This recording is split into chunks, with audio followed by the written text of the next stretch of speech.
Xin chào, tin tôi là Aaron. And that was Vietnamese. And welcome to a RobocraftX Experiments update video, or should I say GameCraft. Ooh, breaking news, game's getting an update, name change. Also, pricing change. Also, big new updates.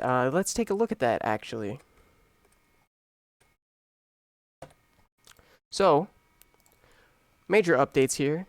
I'm just going to be reading them to you and paraphrasing them, just for your viewing pleasure, just in case you don't want to read the patch notes yourself. However, you can pause the video and read them if you would like, or go to this page. I'll put the link in the description. Alright, so starting off, this whole paragraph is basically just them thanking the game creators and everyone who's played so far. Next up, the actual update. So first off, the pilot seat, passenger seat, and control panel, which are all basically the same thing.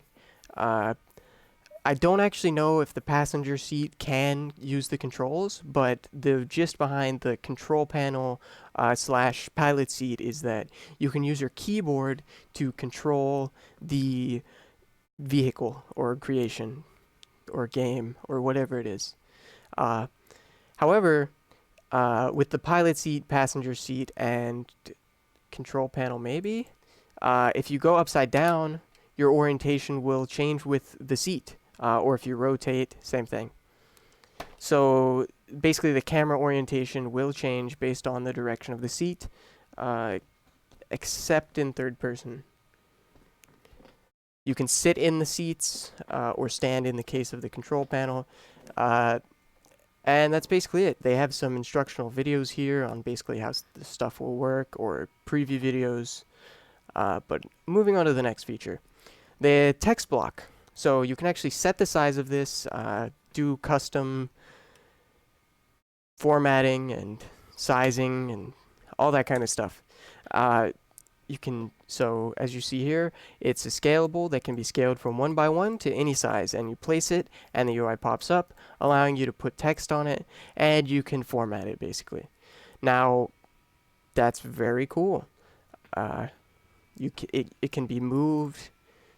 It can be changed with console commands using the script block or just console commands, which is cool. We'll get onto the script block later, but let's start with the triggers.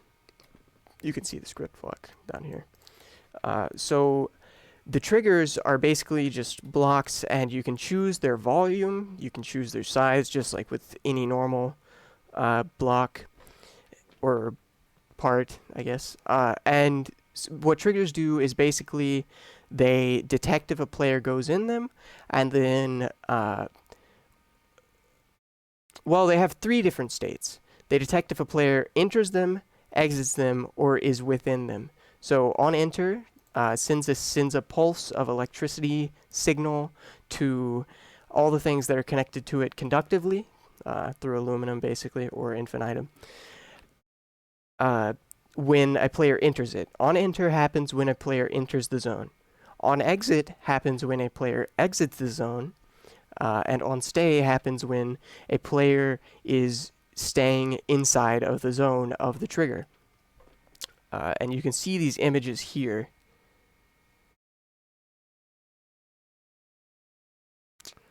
Now you should be able to rig up anything to these, like an example it gives is an elevator that rises when a character is stood on it.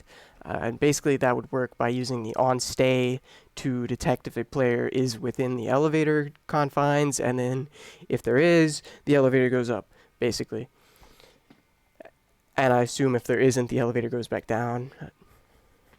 Lots of other things you can do. You can change the text if a player enters a zone using the new script block.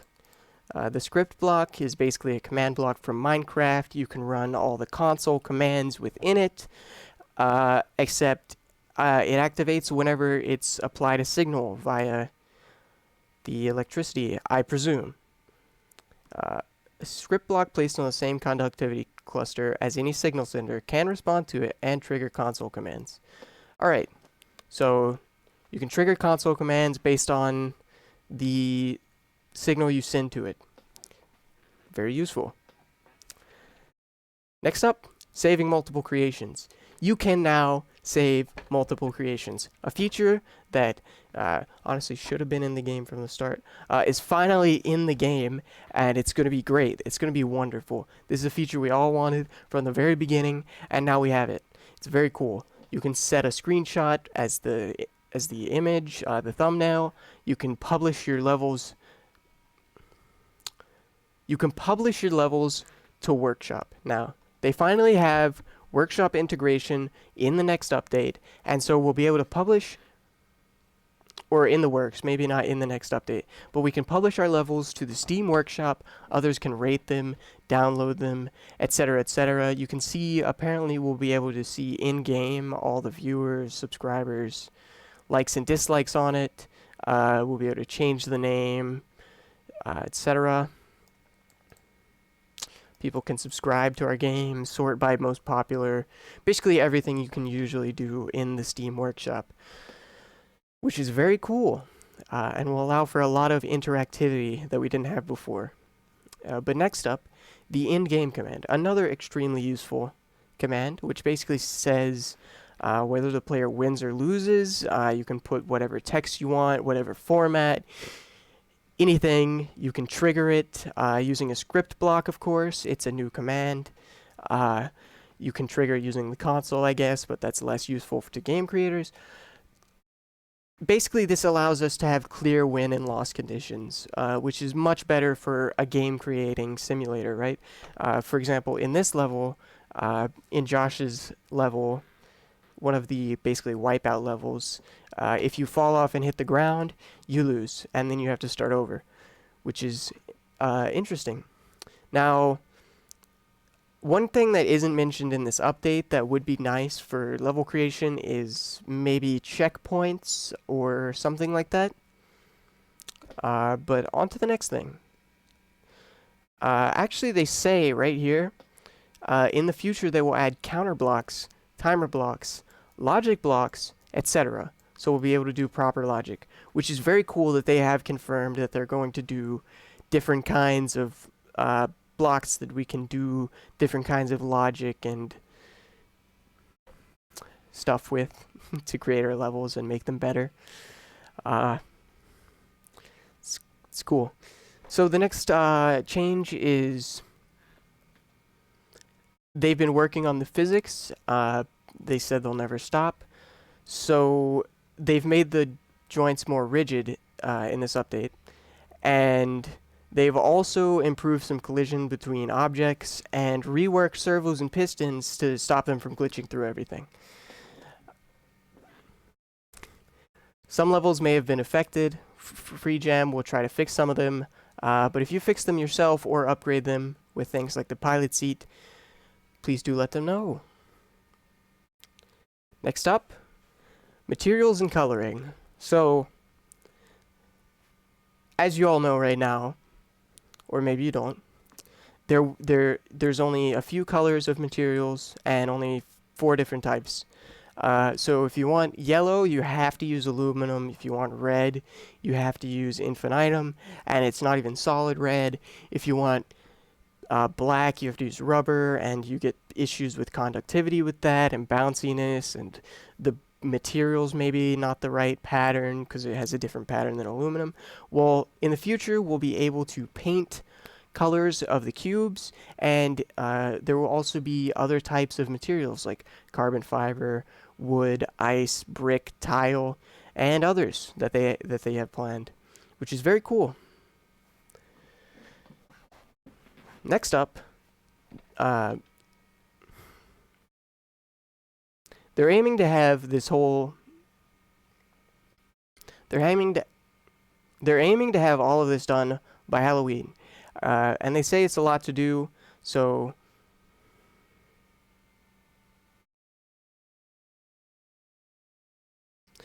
they're aiming to have this all done by Halloween. Also, they're planning to add a beta branch with a multiplayer engine, a very early version of it, in the future. And on the beta branch, of course, they will have experimental features that they're testing, and obviously that's what beta is. So maybe that will be available in the future, and we can all play on some kind of experimental version. Uh, unless you prefer to play on the guaranteed non-crashing ver- version. All right, next up, the big breaking news. They're changing the name of the game. On October 17th, with the release of Experiment 10, they're changing the name to GameCraft. This is the new logo, or work in progress new logo. I currently like the way the logo looks right now. Very interesting. It looks very cool. But basically, they decided that RobocraftX doesn't really fit the idea of the game completely, so they really want to change it to GameCraft, which I condone. That's fine. Now, finally, the last talking point is the price. So, on October 17th, with the release of Experiment 10, the price will go up to $5 upfront. That's because they couldn't come up with a free-to-play model that would be profitable or work well for the player. Which makes sense, actually, considering the type of game it is. If you look at any other game like this, Scrap Mechanic, Besiege, even Satisfactory or something like that, they all have that upfront price, and what think about it, what would you even buy within the game? Now, the last important bit is if you already have a copy of the game, it will be free, and if you buy a free copy between now and the 17th, you will also get to keep it for free. Anytime after that, it will be $5, and the price may even continue to go up as the game is improved. Anyway, that is it.